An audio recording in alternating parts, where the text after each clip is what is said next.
So this is the squared around that we're going to do the drawing for.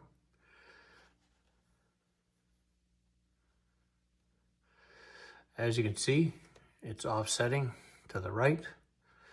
And if you can see from this particular view, it's also offsetting to the right as well. So what I've done here is I've already done the plan and the elevation view so that you can see the offset to the right, and it's also offsetting back in this particular case. I've drawn the view there. So the next thing that we want to do is to divide up our circle into equal divisions. So we're going to take the radius of the circle,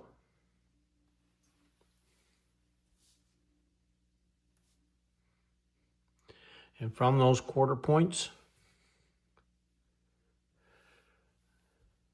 around the circle, we're going to swing an arc in both directions, dividing it up into 12 divisions. The next thing we want to do is identify these particular points. How we identify them is completely up to us. So we're going to start with numbers here on the top for the circle, and we can start anywhere we want. It really makes no difference. It's completely up to you. But I'm going to go 1, 2, 3, 4, 5, 6, 7, 8, 9, 10, 11, and 12. The next thing that we want to do is also divide up our rectangular bottom here. So to keep it different, we can use letters down here. So we're going to start off with A, B, C, and D. And before we get started with our layout, we also need to determine where our seam is actually going to be. Because this is offsetting in two different directions, I'm going to have to lay out both sides or the complete pattern. And in order to do that, we're going to designate a seam location. Where we decide to put the seam is completely up to us. The application of the squared around might determine that we want to put the seam in a different spot than what I'm doing. But in this particular instance here, and for the example that I'm working on, we're going to find the center between C and B, and D and A. And we're going to identify that point as S for our seam location. The next thing we want to do is transfer this information down to our elevation view. Is it always necessary to transfer that information down to the elevation view? No, not necessarily. But for clarity purposes, we'll do it in this case. We're going to project down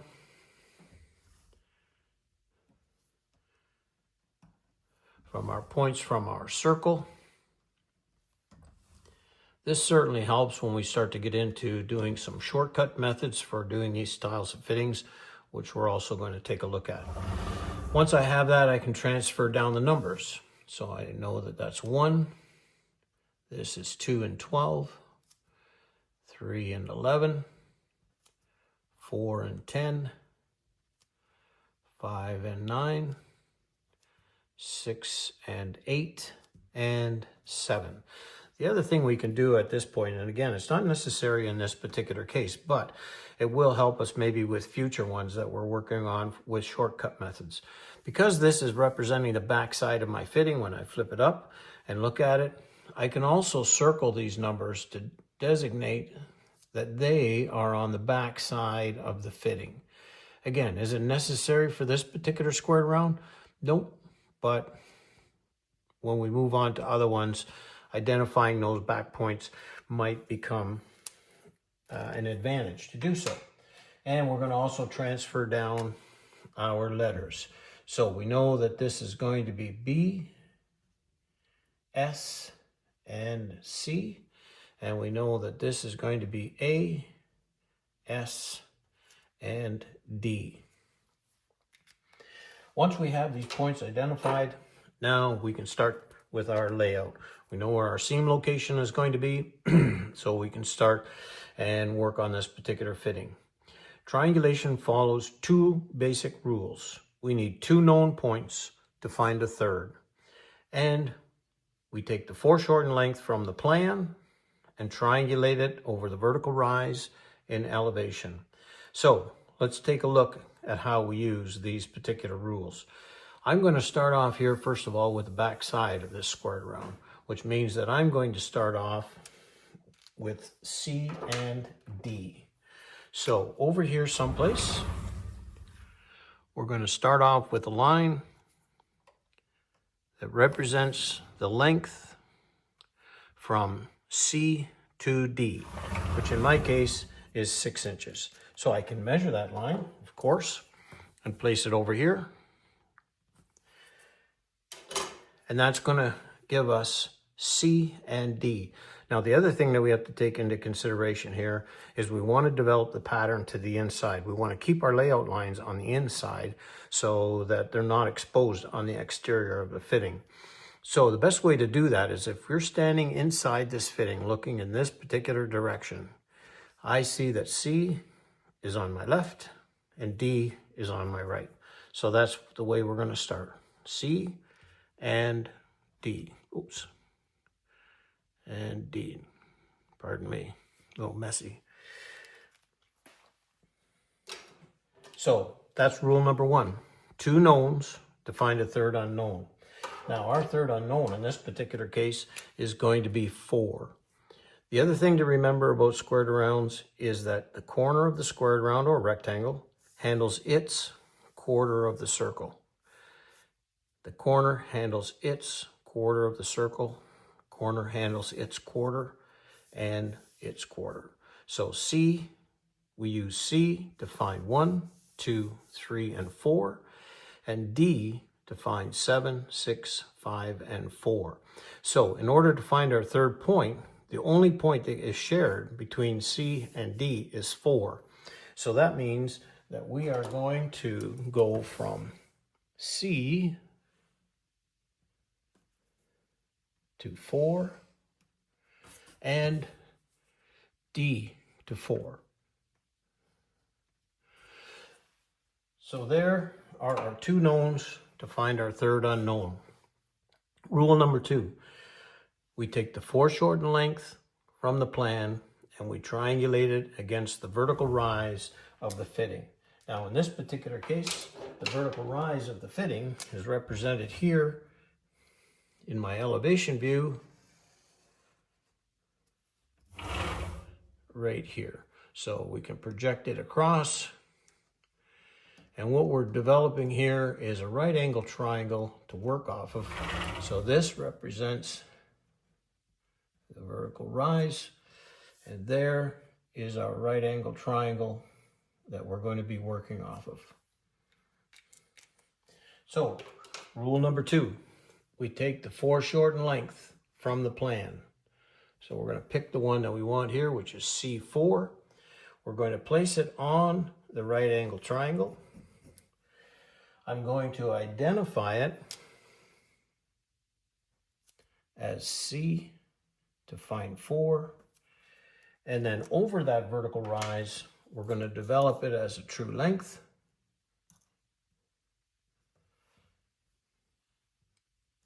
And we're going to transfer it over here to our stretch out. Don't quite know where it's going to be yet, but we know it's going to be over there somewhere.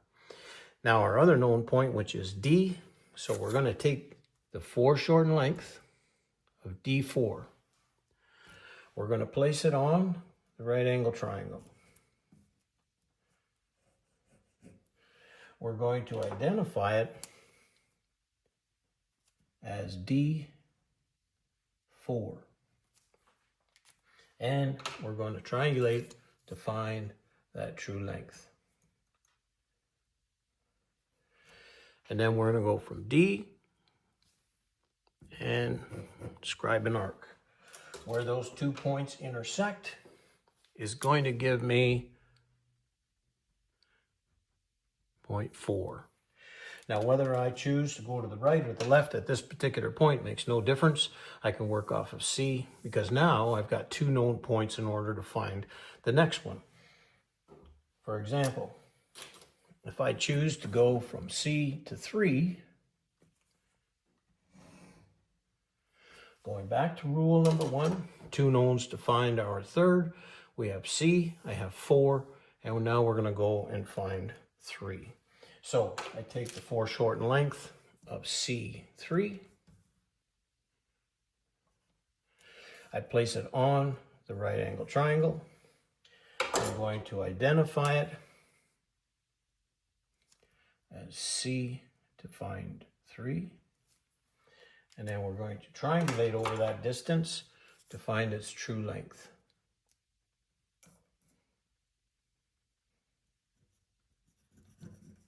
And that's going to give me now the distance for C to 3.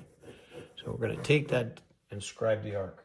Now, the other thing we're going to do here to go from 4 to find 3 is we're going to take the chord distance from around here. Now, this chord distance is an inaccurate distance as far as our stretch out is concerned. So that's why it's imperative that we realize that we need to always check our circumference to make sure that it's correct. So once we scribe that to there, now I've got 0.3. Then we're going to go from C to 2.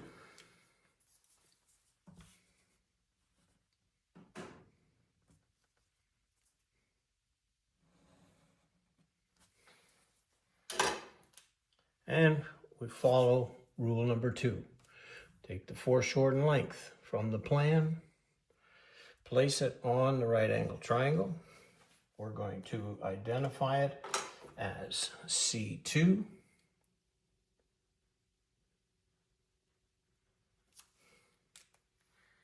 And we're going to triangulate to find that true length. And we're going to go from C and scribe an arc. Going to take our chord distance as we had previously done, and we're going to step it off across there. And we're going to identify that point as 2. Then we're going to go from C to 1.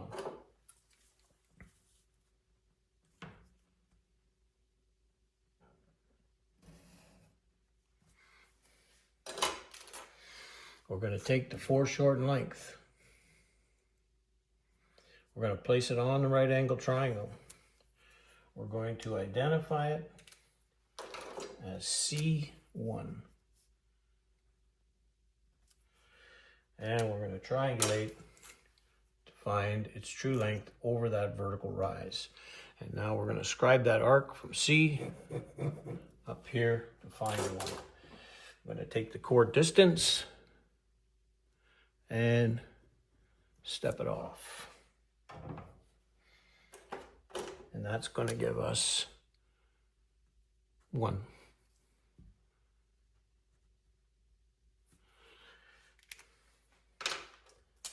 And we're going to go from 1 down to our seam. And from C to our seam in order to complete off this quarter of the pattern.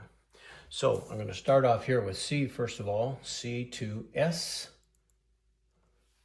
which we know is a true length because it represents half the depth of my duct. And we're going to scribe that arc over here someplace. Don't quite know where it's going to be yet. We just know it's over there. Then we're going to go from 1 to S. We take the foreshortened length. We place it on the right angle triangle. We identify it as 1 to find S.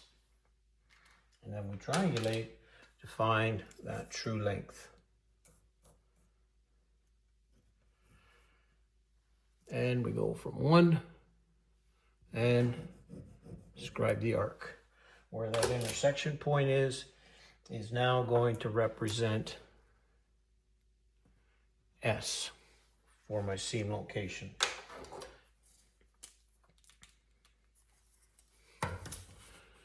So we can draw in our line here from C to S, and from S to 1. So we've now used C to find 4, 3, 2, and 1. Sometimes the students get confused as to when they're going to triangulate and not triangulate as far as numbers and letters are concerned. As we did this one, we knew that CS was a true length. So in a lot of cases, not all of them, in a lot of cases, whenever we go from a letter to a letter, it's always a true length. Whenever we go from a number to a number, we're going to take that chord distance around there. Whenever we go from a number to a letter, it needs to be triangulated. That's the easiest way to remember it, at least for now. There are differences to that, of course. So now we're going to go to the other side. So we're going to go D to 5, D to 6, and D to 7.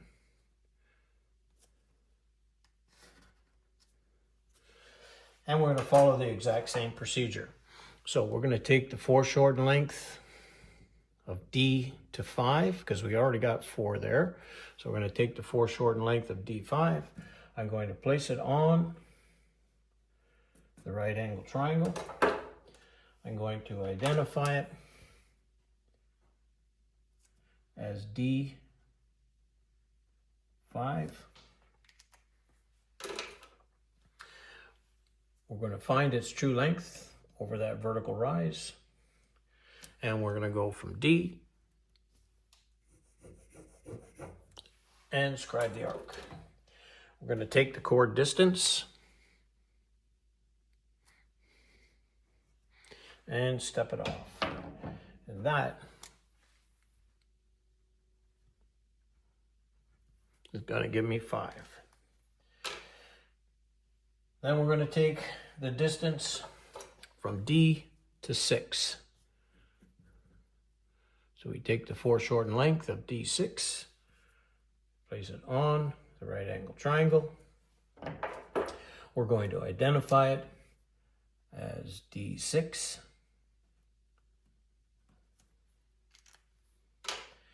And we're going to triangulate to find the true length for D6.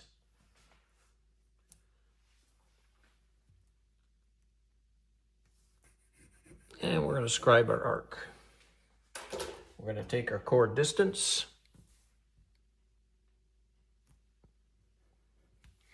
and step it off.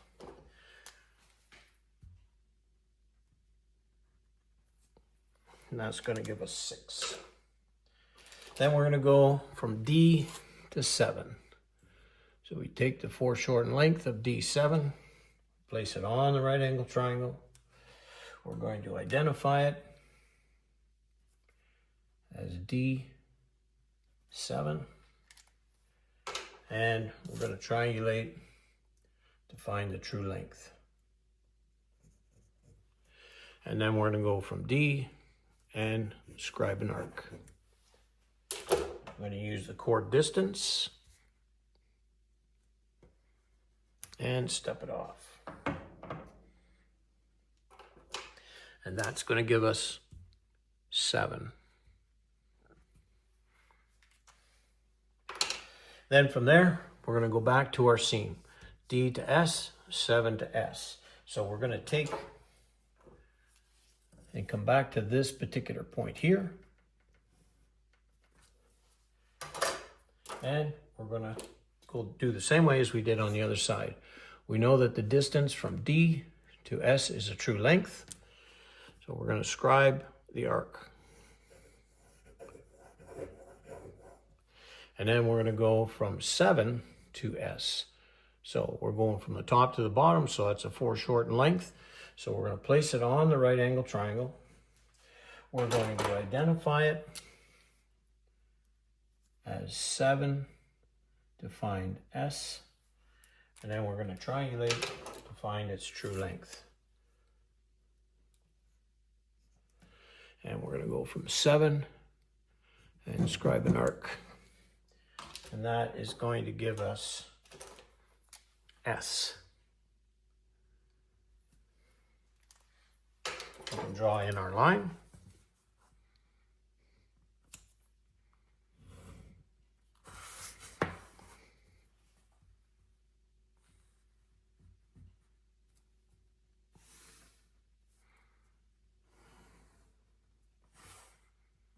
So we use D to find 4.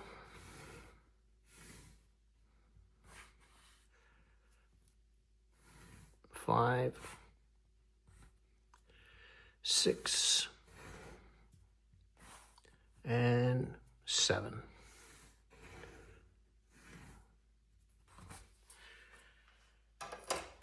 Again, we want to make sure that we check our circumference here. The best way to do that is if we have some kind of straight edge that we're using, maybe in the shop you might want to use a piece of metal. We can mark on, in this particular case, half of our circumference. We can flex that around here and see exactly what we have for our circumference.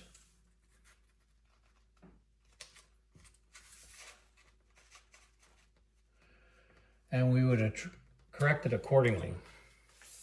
This one's okay as far as our circumference is concerned. Okay, so now we want to start on the other side. So down here someplace, we don't really know where, but down here we're going to start off with another line. And again, that line is going to represent that duct dimension between A and B, which is going to be 6 inches. So just like we had done before, we can measure that, get our 6 inches, and start with our 2 known points, which we know are going to be A and B. Now, the important thing here to remember is we also want to develop the pattern to the inside. So if I'm standing inside the fitting, looking in this direction, now I see that A is on my left side and B is on my right side. So that means now this is going to be A and this is going to be B. And just as we had talked about previously, we know that each corner handles its quarter. So the only point that A and B share is going to be 10. So just as we'd started in the other one, we're going to do the same thing here. Whichever direction I start is completely up to me. Now, as I start to take these particular points here and work on this side and start to transfer them down here to my right angle triangle, what you'll notice is this starts to look a little cluttered, can be a little confusing with all these numbers on here. So there's nothing that prevents me from starting with another right angle triangle. And I can put this anywhere I want. We just have to make sure that when we develop this right angle triangle, that we're working off the correct vertical rise of the fitting. So we take the vertical rise that we established here from our fitting, we place it on our new right angle triangle. That is going to give me vertical rise. And again, it's always a 90-degree angle in here. And we're going to transfer our information and put it on this right angle triangle just to keep it a little clearer. So we're going to take the foreshortened length of B10. We're going to place it on the right angle triangle. I'm going to identify it as B10. And we're going to triangulate to find that true length. B10. And from B, we're going to scribe an arc over here someplace. Then we're going to do the same thing for A. We're going to take the foreshortened length of A10. We're going to place it on the right angle triangle. We're going to identify it as A10. And we're going to triangulate to find that true length over the vertical rise. And we're going to scribe an arc.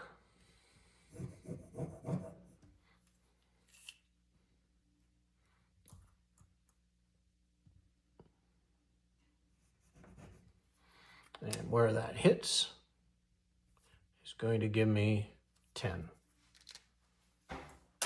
And just as we had done previously, we can pick a side to start with. So we'll start with B.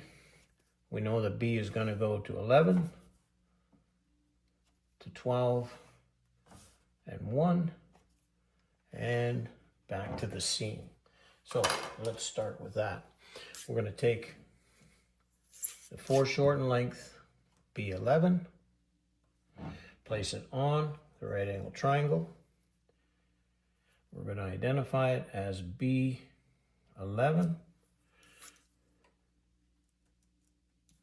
We're going to find its true length, and then from B, we're going to scribe the arc.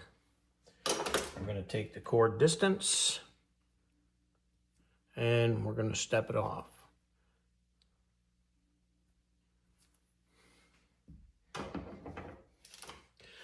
And we're going to go from B to 12. We take the foreshortened length, we place it on a right angle triangle, we identify it as B to find 12, and we triangulate to find the true length. And we're going from B over here, scribe an arc,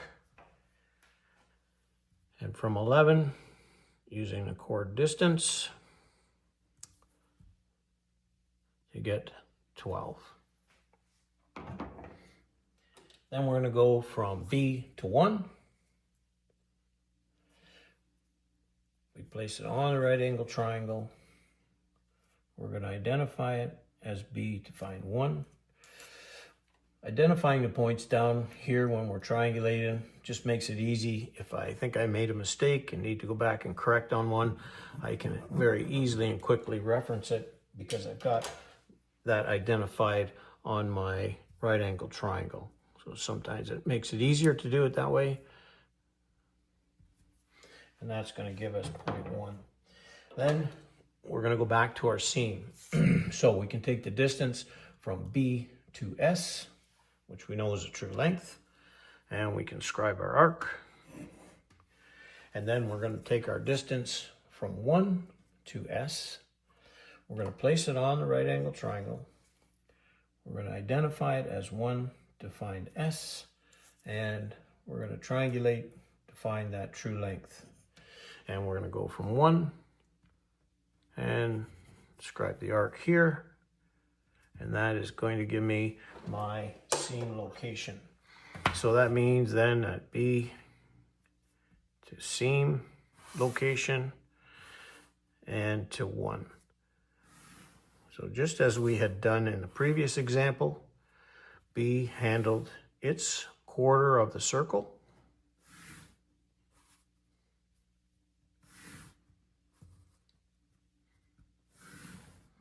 And now we can come over to our other side where we know that we have A10 already.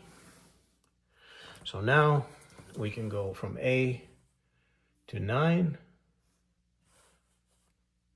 to 8 and to 7. And we're going to start all over again. We're going to take the distance from A to 9. We know it's a foreshortened distance. We place it on the right angle triangle. We're going to identify it as A to find 9. And we're going to triangulate to find that true length. And we're going to go from A and scribe an arc. We're going to take our chord distance, step it off. That's going to give me 9. Then we're going to go from A to 8. We take the foreshortened length of A8. We place it on the right angle triangle.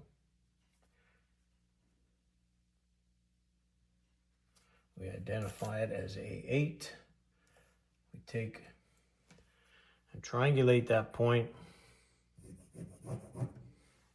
And we step off our chord distance, 9 to 8. Then we're going to go from A to 7. So we take the distance from A7, we place it on the right angle triangle, we identify it as A7, and then we triangulate, find that true length.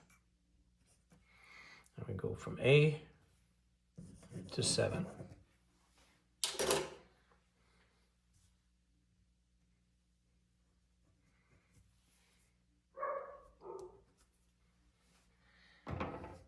Then we're going to go from now 7 to our seam and A to our seam. So just as we had done before, we take the distance A to the seam and we scribe our arc. Then we're going to take the distance from our seam and 7.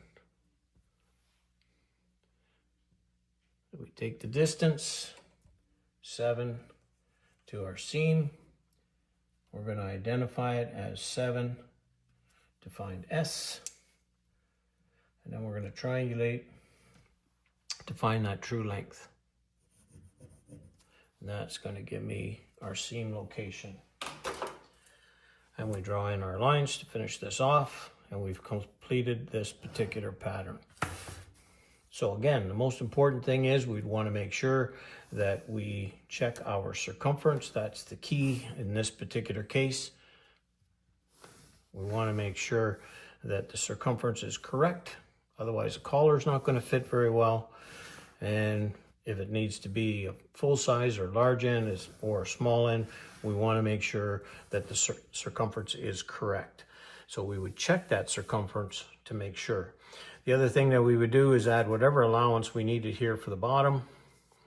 For a straight section, it's completely up to the application. Whatever you're going to do on the sides as far as maybe a groove seam or a lap seam, you're going to spot that or weld it. And the same thing here. Once you've checked the circumference, you make sure it's correct. Then you would add your allowance for whatever you're going to do. Maybe it's a cup and lap, maybe it's an elbow edge, whatever you're doing. You can add the allowance. At this stage of the game, you should know how to do that with the development of your pattern. So in a lot of cases, what you're doing is you're looking at this and going, did I really need this particular view as it's shown here? In this case, no. So, but I did it more for clarity than anything else. And you can see that our lines always run from the corner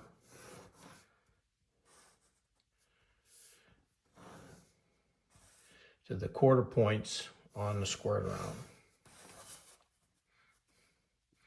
So was it necessary? No, but I did it just for clarification, because as we move on to some shortcut methods for this particular layout or these kinds of layouts, then we're going to be ending up working off more of an elevation view than we are actually off a full plan view, as you see here.